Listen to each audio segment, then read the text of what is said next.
ڕۆژی درێژی بەهار هاتەوە، وا ڕۆژی ئێمەش هات بەهاتەوە.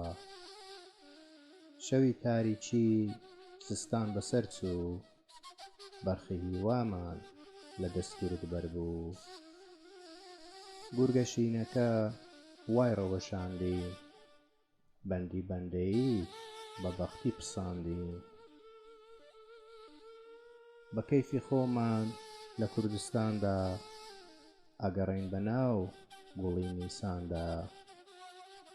بەڵام ئاگامان لێبێ کە زووە، تازە وا درەخت گوبکەی کردووە.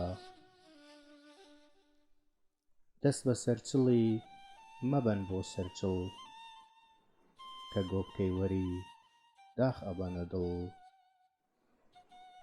دانیشن لەناو گوڵدا بەخۆشی، بە پیرۆزانە و بە بادەنۆشی.